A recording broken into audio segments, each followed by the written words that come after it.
Hello साथियों, नमस्कार। कैसे हो सभी? उम्मीद करते हैं बहुत ही अच्छे होंगे, स्वस्थ होंगे, शानदार होंगे और आपकी तैयारी भी अच्छे से चल रही होगी। दोस्तों, आज आपके लिए फिर से लेकर हाजिर हैं यूपी टेट या सी टेट के लिए हिंदी का प्रैक्टिस सेट, जिसके माध्यम से आपको आपका यूपी टेट हो या सी टेट हो उसको क्रैक करने में बहुत ही हेल्प मिलेगी। इस प्रैक्टिस सेट में आपको प्रीवियस ईयर क्वेश्चंस और कुछ मोस्ट एक्सपेक्टेड क्वेश्चंस उन सभी को आपके साथ डेली डिस्कस किया जाता है। तो चलिए आज की क्लास को शुरू करते हैं। आज का आपका क्वेश्चन नंबर फर्स्ट, इनमें से कौन सा वर्ण अघोष है?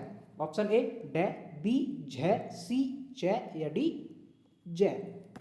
अब देखिए आपसे पूछा क्या कि कौन सा वर्ण अघोष है। अब अघोष वर्ण होते कहाँ हैं, पहले आपको यह पता होना चाहिए। तो देखिए आपके जो 5 आपके वर्ग हैं हिंदी में, क च ट त और पे, ये आपके 5 वर्ग हैं। इन पांचों में आपके 5 वर्ण हैं या व्यंजन व्यंजन है ना। तो इनमें से जो भी आपका प्रत्येक वर्ग का पहला वर्ण और दूसरा वर्ण होता है वो आपका अघोष होता है। ठीक है साथियों, प्रत्येक वर्ग का 5 वर्ग होते हैं, प्रत्येक वर्ग का पहला और दूसरा वर्ण आपका अघोष होता है। ठीक है, अब देखिए इसमें से अघोष पहला और दूसरा होना चाहिए ऑप्शंस में। अब देखिए कौन सा है, तो देखिए ऑप्शन सी जो है ये च आपका, देखिए यहाँ पहला ही वर्ण है हमारा, होना चाहिए पहला या दूसरा। तो पहला आपका हमारा यहीं च मिल गया, तो ऑप्शन आपका बिल्कुल सी सही होगा। जो च है यहाँ पर ये बिल्कुल सही जवाब है, ये अघोष वर्ण है यहाँ पर। ठीक है फ्रेंड्स, चलिए आगे बढ़ते हैं। क्वेश्चन नंबर 2, फ का उच्चारण स्थान है। अब फ का उच्चारण स्थान क्या है? ऑप्शन ए कंठ, बी मूर्धा, सी दंत या डी ओष्ठ है। तो देखिए फ का उच्चारण स्थान क्या होता है? फ कौन से वर्ग में आता है? देखिए फ आता है प वर्ग में। अब प वर्ग जो होता है, क छ ट त प, ये आपके 5 वर्ग होते हैं, उसमें से प वर्ग जो होता है ये आपका ओष्ठ्य वर्ग होता है, यानी कि होठों की सहायता से बोले जाने वाले वर्ण होते हैं इसमें, तो ये ओष्ठ्य वर्ग कहलाता है। इसीलिए ऑप्शन आपका यहाँ पर बिल्कुल डी सही होगा। फ जो है आपका ओष्ठ्य वर्ण है, ओष्ठ के द्वारा उच्चारित होता है। ऑप्शन आपका यहाँ पर बिल्कुल डी सही होगा। चलिए आगे बढ़ते हैं। क्वेश्चन नंबर 3, पावन शब्द का संधि विच्छेद होगा। ऑप्शन ए पा धन अन, बी पो धन वन, सी पौ धन अन या डी पै धन वन। अब देखिए शब्द क्या है? पावन। अब पावन का संधि विच्छेद क्या होगा? ऑप्शन नंबर सी पो धन अन, डबल मात्रा लगेगी, पो धन अन आपका मिलकर के बनता है पावन। ठीक है फ्रेंड्स, पावन ये आपका बिल्कुल सही जवाब होगा, ऑप्शन नंबर सी। चलिए नेक्स्ट पर चलते हैं। क्वेश्चन नंबर 4, लंबोदर किस समास का उदाहरण है? ऑप्शन ए बहुव्रीहि समास, बी द्वंद्व समास, सी द्विगु समास या डी कर्मधारय समास।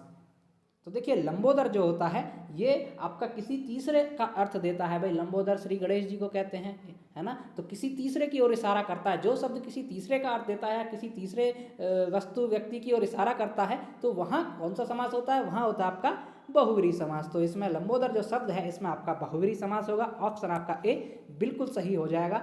चलिए आगे बढ़ते हैं। क्वेश्चन नंबर 5, कूर्दन तत्सम शब्द का तद्भव रूप होगा। यानी जो कूर्दन है ये तत्सम शब्द है, इसका तद्भव क्या होता है? ऑप्शन ए कूड़ा, बी कूची, सी कूदना या डी कीड़ा। तो देखिए कूर्दन का तत्सम होगा आपका कूदना। ठीक है, कूदना इसका तद्भव हो जाएगा कूर्दन का। ऑप्शन आपका यहाँ पर बिल्कुल सी सही होगा। चलिए नेक्स्ट क्वेश्चन, क्वेश्चन नंबर 6, निम्न में से किस एक शब्द शुष्क का विलोम है? यानी कि इनमें से कौन सा एक शब्द शुष्क का विलोम होगा? और ये शुष्क ये है, देखिए आपको अगर थोड़ी सी टाइपिंग में वो हो रही है फॉन्ट में, ये शुष्क ये है। ऑप्शन ए उष्ण, बी आर्द्र, सी शीत या डी शिष्ट। तो देखिए शुष्क का जो विलोम होगा वो होगा आर्द्र, यानी कि शुष्क बिल्कुल एकदम सूखा सूखा होता है, आर्द्र मतलब नमी होती है जिसमें, है ना। तो ये उल्टा होता है एक दूसरे का, तो ऑप्शन बी आर्द्र इसका सही जवाब होगा। चलिए नेक्स्ट क्वेश्चन नंबर 7, निम्न में से पेड़ का पर्यायवाची है। अब पेड़ का पर्यायवाची कौन सा है? ऑप्शन ए नागर, बी तरु, सी रजत या डी तारक। तो देखिए पेड़ का जो पर्यायवाची है इनमें से वो है आपका तरु। जो तरु है ये पेड़ को बोलते हैं, जो तरु इसका पर्यायवाची से हो जाएगा। ऑप्शन बी राइट होगा यहाँ पर। चलिए आगे बढ़ते हैं। क्वेश्चन नंबर 8, जिसे कभी बुढ़ापा ना आए के लिए प्रयुक्त होने वाला एक शब्द होगा। ऑप्शन ए अविनाशी, बी अजर, सी अवृद्ध या डी अमर। अब देखिए जिसे कभी बुढ़ापा ही नहीं, यानी कि कोई जो कभी बूढ़ा ही नहीं हो, तो उसको एक शब्द में बोलते हैं आपका अजर। ऑप्शन आपका बी यहाँ सही होता है। क्या बोला जाता है? अजर। ऑप्शन बी राइट होता है। ठीक है फ्रेंड्स, चलिए देखिए ये क्वेश्चन लगभग किसी ना किसी टेट में पूछे गए हैं, ऐसा ही नहीं कि यूपी टेट से ही लिए गए हैं, ये आपके जितने भी स्टेट टेट होते हैं उन सभी से उठाए गए क्वेश्चंस हैं, प्रीवियस ईयर हैं, तो सभी क्वेश्चंस इंपॉर्टेंट हैं। ठीक है फ्रेंड्स। क्वेश्चन नंबर 9, इनमें से कौन सा शब्द खग का अर्थ नहीं है? ऑप्शन ए द्विज, बी पक्षी, सी मृदुल या डी पखेरु।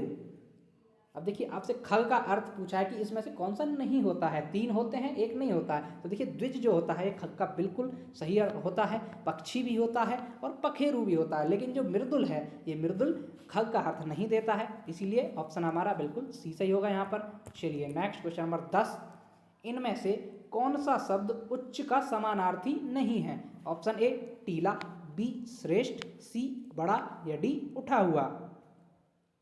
अब देखिए उच्च का समानार्थी नहीं है, जो उच्च मतलब ऊंचा एक तरह से, तो श्रेष्ठ भी होता है, बड़ा भी होता है या उठा हुआ वो भी होता है, लेकिन जो टीला शब्द है ये उच्च का समानार्थी नहीं होता है, ये बिल्कुल अलग शब्द हो जाएगा, इसीलिए हमारा सही जवाब होगा ऑप्शन नंबर ए।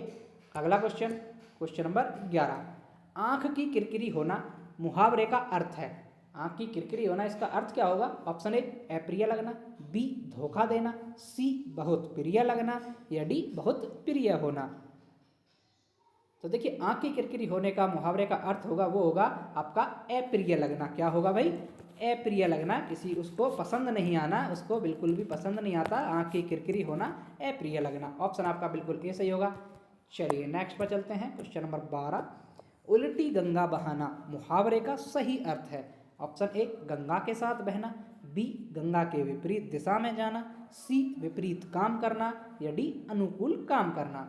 अब देखिए क्वेश्चन क्या है, मुहावरा क्या है? उल्टी गंगा बहाना, यानी कि गंगा उल्टी बह रही है तो उसका अर्थ क्या होगा? वो होगा विपरीत काम करना, यानी कि जो काम ऐसे आपको करना था उसके विपरीत ही काम कर रहे हैं आप, विपरीत काम करना। ऑप्शन आपका बिल्कुल सी सही हो जाएगा यहाँ पर। चलिए आगे बढ़ते हैं, क्वेश्चन नंबर 13, ऊंट शब्द का स्त्रीलिंग रूप है। ऑप्शन ए ऊंटी, बी ऊंटनी, सी ऊंटे या डी ऊंटीन। अब देखिए ऊंट शब्द जो होता है इसका स्त्रीलिंग होता है वो होता है आपका ऊंटनी, है ना, ऊंटनी होगा, ऊंटनी आपका बिल्कुल सही जवाब होगा। ऑप्शन नंबर बी यहाँ पर बिल्कुल सही है, स्त्रीलिंग ऊंट का ऊंटनी। क्वेश्चन नंबर 14, मेज का सामान्य बहुवचन निम्न में से कौन सा है? ऑप्शन ए मेजें, बी मेजे, सी मिजें या डी मेजी। अब देखिए ये बहुवचन क्या है? मेज, मेज का बहुवचन पूछा है तो मेज का बहुवचन होगा मेजें, यानी कि बहुत सारी हो जाएंगी मेजें, बहुवचन हो गया, तो ऑप्शन आपका यहाँ पर बिल्कुल ए सही हो जाएगा। चलिए नेक्स्ट बढ़ते हैं, क्वेश्चन नंबर 15, श्याम पेंसिल से लिखता है, इसमें कौन सा कारक है? ऑप्शन ए संप्रदान कारक, बी अपादान कारक, सी करण कारक या डी कर्म कारक। अब देखिए आपसे पूछा क्या? श्याम पेंसिल से लिखता है, वाक्य क्या है भाई? पेंसिल से लिखता है, कारक चिन्ह क्या है? से, किसके द्वारा लिखा जा रहा है? पेंसिल के द्वारा, यानी कि आपका यहाँ पर बोध किसका हुआ भाई? पेंसिल के साथ लिख रहा है, से लिख रहा है, के द्वारा लिख रहा है, पेंसिल के द्वारा लिख रहा है ना। तो जहाँ पर भी से के द्वारा आता है वहाँ कौन सा कारक होता है? वहाँ होता है आपका, कौन सा कारक होता है भाई? वहाँ होता है आपका करण कारक, भाई करण कारक में तो आता है के द्वारा, तो ऑप्शन आपका बिल्कुल सी सही हो जाएगा यहाँ पर। ठीक है फ्रेंड्स, चलिए आगे बढ़ते हैं, क्वेश्चन नंबर 16, इनमें से किस वाक्य में अकर्मक क्रिया है? ऑप्शन ए चालक गाड़ी चलाता है, बी माँ स्वेटर बुनती है, सी राजू खाना खा रहा है या डी श्याम हंसता है। तो देखिए अकर्मक क्रिया क्या होती है? जहाँ कर्म की प्रधानता ना हो, कर्म उपलब्ध ना हो, अकर्मक होगी, और जहाँ कर्म के साथ क्रिया होती है तो वहाँ सकर्मक होती है, और जहाँ कर्म के साथ नहीं होती वहाँ अकर्मक होती है। तो ये आपका अकर्मक क्रिया का उदाहरण ऑप्शन नंबर डी है, श्याम हंसता है। जो हंसना, खाना पीना, रोना धोना, चलना, ये आपकी जो क्रियाएं होती हैं ये अकर्मक क्रिया का उदाहरण होती है, अकर्मक क्रियाएं होती हैं। ठीक है फ्रेंड्स, ऑप्शन आपका डी सही होगा यहाँ पर।